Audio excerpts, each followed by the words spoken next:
Welcome to the Grow Your Business and Grow Your Wealth podcast with Gary Heldt. Gary is an expert in helping business owners put together a plan that will provide a better future for their businesses, themselves, and their families. On the podcast, Gary interviews other professionals who share his vision, and together they share secrets and strategies any business owner can use to build a better financial foundation for your business and your life. Welcome back to the podcast. This week, my guest is Randy Sadler, who is with CIC Services. Welcome, Hello. Randy. How are you, Gary? It's good to see you. Doing great. So, Randy, tell us some about your background. I mean, you didn't just start off doing the CIC. You have a lot of experience in some different areas. Tell us a little bit about that. Yeah, I'll be glad to, Gary. Yeah, so I'm a principal at CIC Services. CIC Services helps successful business owners set up and own their own insurance company. So you might wonder, how did I get here? So I really learned risk management in the Army. I was a West Point grad and served as a tank commander for 5 years, and risk management was a huge focus of what we did. So when I came out of the Army, transitioned through some corporate roles, but joined CIC Services 11 years ago. And so what I've done since that time is help business owners own their own insurance company. I also have a background in real estate investment. And so if you own real estate, and I currently own a property management company as well, then there's a lot of risk, a lot of insurance. But one of the huge things about real estate investing is also it creates vehicles for asset protection using separate LLCs. Also, there is obviously tax benefits of depreciation, 1031 exchanges, and insurance companies. Owning your own insurance company has some of the same benefits that can be, improved risk management, asset protection of moving money into an insurance company out of your core business. And insurance companies, provided they're structured correctly and operated correctly, can benefit from being taxed as insurance companies. And so a lot of the things that I have done, through my career and my entrepreneurial ventures really parallel well with captive insurance. Great. So, dispel some of the myths there. I mean, obviously, there used to be where everybody said, "Oh, there's offshore captive insurance companies and things like that." And lots of times, business owners, from what they hear, is that's not such a good thing. Can you kind of dispel some of that for us? Yeah, that's a really good question. And unfortunately, Gary, there have been some, operators that maybe set up a company offshore, call it insurance, never really ran an insurance company, and sent money down there and took a deduction and then just loaned it right back. And many of those types of structures have since been blown up by the Internal Revenue Service, no surprise. And frankly, that really, that's not what we're doing here. What we are doing is helping business owners assess all their risks. Look at where it makes sense to replace commercial insurance. Look at where it makes sense to use a captive as a new profit center, for example, to ensure their warranties, if they're offering warranties, or to lower the cost of their health care, as an example, or to insure risks that are very hard to insure because the commercial market just doesn't have a solution for them. And then really do all of the due diligence, the actuary pricing of the policies, the underwriting, third-party risk assessment, and then going to a legitimate U.S. state regulator to form an insurance company, apply for a license. So if you own an insurance company, it should have a license from a legitimate insurance regulating authority. And then you now own a company that's able to actually issue insurance, and you can pay premiums to it. But you have the benefit of owning and controlling it as well. So provided that we go through the due diligence of running it like a real insurance company, then certainly the IRS may take issue with it, but you're definitely in a much, much stronger position having formed an insurance company, had it licensed, have a U.S. regulator looking at it, U.S. state regulator looking at it, and running it like a legitimate insurance company. So, in going through this and if we go through and we set up the insurance company and things like that, most people are used to, okay, I have my, guy down the street that I'm buying my, auto insurance through my business liability, workman's comp, health insurance, etc. So am I not going to him anymore?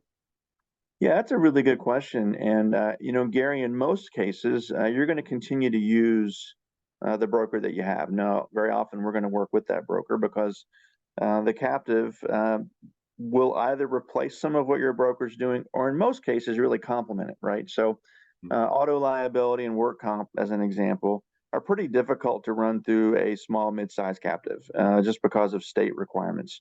Right. However, there are many other coverages that we can run through that captive: general liability, employment practices, business interruption as a common one, cyber, uh, maybe places that you're not even buying insurance today that, for good reason. I mean, if you bought all that coverage through the commercial market and you don't have any claims, all that money's gone.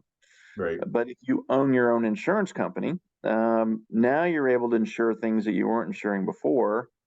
And it makes sense to, because if you don't have claims, you keep the money, and then you take advantage of the tax favorability of insurance companies so you can grow that money more. Now, obviously, you would need to consult your own tax advisor because I'm not a CPA. But nevertheless, I'll be happy to talk with your CPA and show them what I believe is the relevant code sections in the Internal Revenue Code relating to insurance companies. So most cases, we're going to work with your broker. If you don't like your broker, then, certainly maybe the captive can take more of those coverages and even maybe take them all. But normally we don't start there. Yeah. Right. So now, from just strictly from a mechanic standpoint, are we then, if we were to set up this captive insurance company, we would then pay all of our insurance to the captive insurance company, and then they would go out in the market per se to get some of the insurance for us? Yeah, that's a really good question too, Gary. So, there's several, it's a little hard to answer because there's so many solutions. So I'm going to go through these very quickly. Just try to imagine this in your mind. Because very often you think about, if I own an insurance company, what if I have a big loss, right? Well, almost all captive insurance companies are going to be backstopped somehow. You don't just take $1 million of risk in year one and then get $1 million claim the first year, right? So normally we're either going to go to the reinsurance market and buy commercial reinsurance. That is a really good solution very often. And one of the things that people often don't realize is when you own your own insurance company, it has its own license. Okay. So it's a licensed entity. That actually lets it go to the reinsurance market where you really can't go there as a business owner, as a business, right? Right. So it's a little bit like, shopping at a club store versus a grocery store where you get better pricing, right? So by owning an insurance company, you often are able to get really better price coverage. So that's the first step. Now, obviously, if you don't have claims or you have low claims, anything left in your insurance company at the end of the year is yours, unlike when you're buying commercial insurance and it's just all gone, right? Now, the second way that we often backstop your insurance company is via reinsurance pool arrangement. So many of our clients, for example, are in a pool that has 120 similar insurance companies. So they're captive insurance companies that we manage, and the businesses are all over the U.S. So there's a nice geographic spread. There are different industries. And so let's just say you had a $1 million claim. Your insurance company would pay, let's just say, half of that claim. And then 120 other insurance companies would all pay the other half, which, if you think about it, that works out to across 120 companies about $4,000 each. So pretty small price for them to pay, when knowing that when they have a big loss, it's going to be there for them, right? Right. And so that's, whether it's pooling, reinsurance, or there are a few other solutions, but there's always a way to backstop the insurance company and work together. And the end result for all our clients, frankly, has been that in the 11 years I've been here, I can't think of a single client that has come out behind, Right. because that combination of captive, reinsurance, or pool has always, come through for them. Now, earlier you said that you have real estate and you have a property management company and things like that. So if somebody had multiple businesses, are Mhm. they able to set up one captive to cover all of their businesses? Yeah, that's a really good question too. Yeah, you can. So the beauty of a captive is that it can insure what's called related entities. Okay. Now the definition of related kind of depends on the state regulator, but it can be pretty broad. So related entities could be the one company you own, the 17 companies you own. It could be if you're a franchisor, all your franchisees, as an example. Okay. You can even form association captives where you have an association and all the members, Right. because the members are now able to buy from the captive. So we have a few association captives that we manage where there may be 1,000 members all buying insurance from a captive that's controlled by the association, and creates nice profit center, really nice profit center. And Right. if you think about it, just about every major city where you drive into and you look at that skyline, the three biggest buildings are usually football stadium, banks, and insurance companies, right? Yeah. So insurance is a very profitable space because they're able to receive premiums in, right? Then they're able to reserve those and not pay tax on them yet. Then they're able to invest and grow it. Then they finally pay claims, right? And then start the process over. So, if you could do that on a smaller scale, then maybe one day you'll be building your own skyscraper too. Right. Right. Now, you've said, small, medium captive insurance companies. When you're talking, I guess when should a business owner look at possibly setting up a captive insurance company? Yeah, very good. So when I say small or middle market, typically I would tell you most of our clients have gross revenue and that's a good proxy for the size of the business, the complexity of the business, of 5 million to a billion. That we don't have any clients over a billion, but we got some bumping up on it. So if you've got revenue of 5 million to a billion, if you have 50 or more employees, and these would be or not all together. Right. If you got 50 or more employees, we can probably put your health insurance in the captive and help you save money. If you've got 5 million gross revenue or more, it's at least worth looking to see what a captive help you protect the business, help you keep more of your hard-earned profit, help you asset protect, and do all the things that an insurance company can do for you. And when you're looking at that 5 million, if I have multiple businesses, I'm doing it in aggregate. Yeah, I would add them all up. That's right. Okay.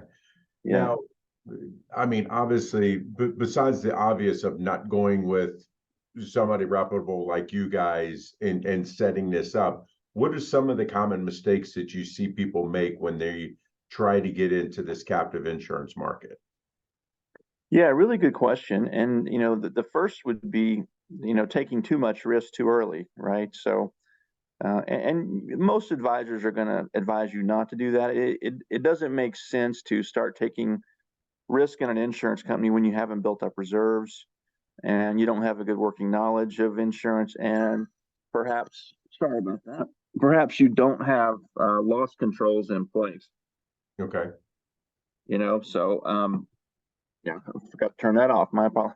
So, That's yeah, good. so you don't have loss controls in place, and you have too much claim and not enough money to pay the claims, right? So, Right. obviously, we're going to do our best with the combination of pooling and reinsurance to make sure that that doesn't happen.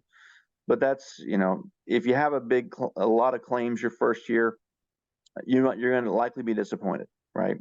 So Right. that's the first one. The second one, I think, that really would stand out would be, if you work with a captive manager that has you in a structure that's less, for lack of a better term, let's call it a less compliant structure. Less compliant meaning maybe it's not achieving risk distribution, it's not meeting IRS published safe harbors on risk distribution. Perhaps they've skipped some steps, didn't even issue policies. There are things that we come across from time to time that they're fortunate they weren't audited, or they're in an audit and it's not going well, and that's usually because corners have been cut. So it's really important that you work with a captive manager that is going to do all the steps that it takes to set up and run an insurance company, and then legitimate claims are filed, legitimate claims are paid, et cetera. Right. So I think that's probably the most important is compliance.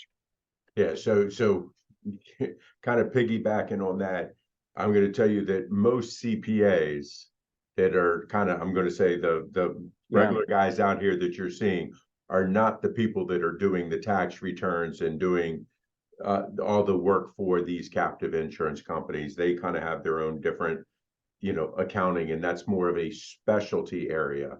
I can tell you, I don't do any of it. Yes, I have some insurance brokers as clients, but that's a totally different situation. Yeah, So, definitely. Earlier also you said that the insurance company, with what the profits of it are not being paid out, or claims and stuff like that, they're not paying tax on that. Yeah. So that's a really good question. There are really two ways that an insurance company can be taxed, right? The first is under Internal Revenue Code Section 831A, and this is really how most insurance companies are taxed. So let's just take Allstate, for example. They sell you car insurance.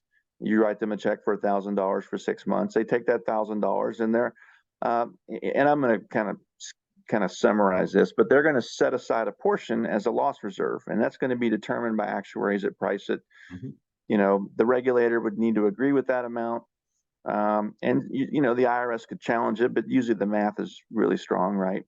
And then some portion is going to be, paying expenses like the building and the commission for the sales rep. Right. And then some portion is going to be underwriting profit. That underwriting profit's taxed at 21%. But let's just, for sake of argument, say that 65% is reserved, right? They don't pay tax on that. They're going to invest that. That's why Allstate wants you to buy your insurance with them, even if they run it almost break even when you take all the expenses in, because they know they're going to be investing that money until you wreck your car. Then you wreck your car, or maybe somebody else wrecks their car, right? And then they pay to fix the car. Now, one, they're getting to invest the float. Two, there becomes a point where you can't justify the reserves, and so now they have to declare it as a profit. So, that is essentially how it works. Now, a small insurance company, and many of our clients qualify as small, or really middle market using a small insurance company, can be taxed under 831B, and 831B has been in existence since '86. Now, it will draw more IRS scrutiny. So if you make the selection, it's very important that you feel confident in how the captive is being operated, that it's meeting safe harbors, it's meeting risk distribution, and policies are good, and it's doing all the things an insurance company should. But 831B lets you be taxed in a zero bracket on your underwriting profit. So if you bought, for example, let's just say $500,000 of insurance from your captive, and you had, let's say, $100,000 in claims that year, there's $400,000 left. That $400,000 can be taxed at zero. So that is a great way for you to be rolling over insurance reserves year over year to protect the business. And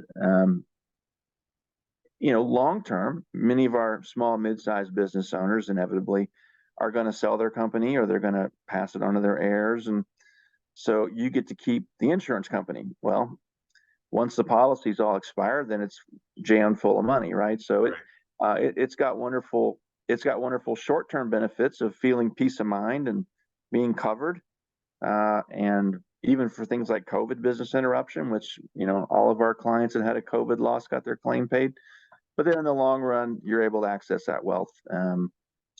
You just imagine if Allstate decided to retire and they quit issuing insurance policies. I mean, Allstate would retire really rich. Yeah. So yeah. All right. So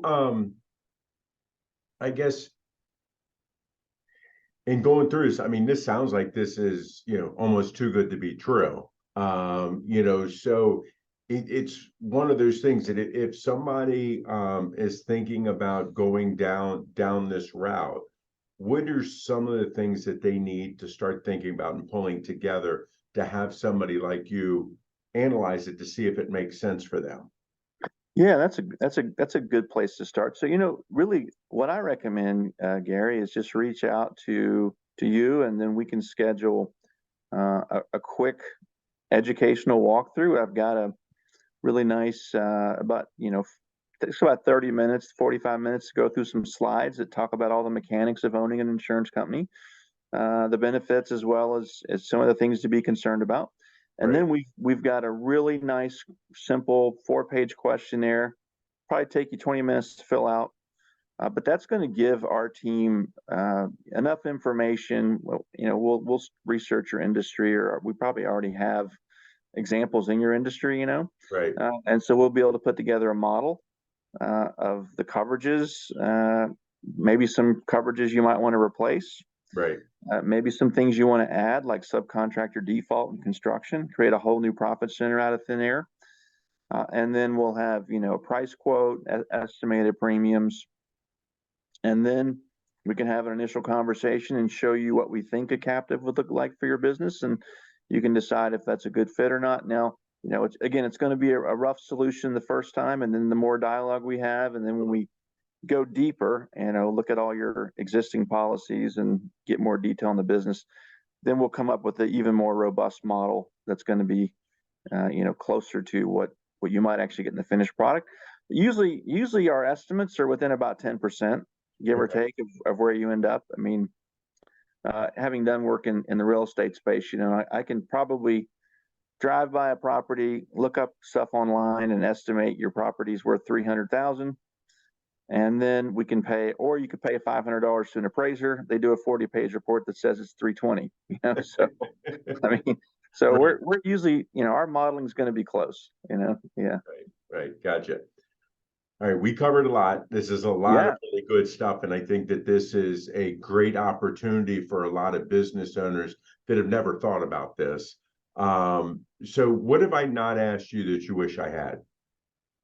yeah. I think the we didn't really talk about asset management inside a captive. That's always a good topic. So no surprise, if you own your own insurance company, it's going to build up assets, and it's a great place for a business owner to be able to invest and grow. It's important that those investment strategies are what I would call a reasonably conservative strategy, right? This isn't a place to swing for the fence. It's really a place for solid blocking and tackling. But what I always kind of encourage our clients to think about is maybe use the insurance company for a little more safe investing, and then do your more aggressive investing outside the insurance company. So that's just one thought. That so this is my safe money, and this is my more aggressive money as a business owner where I'm investing.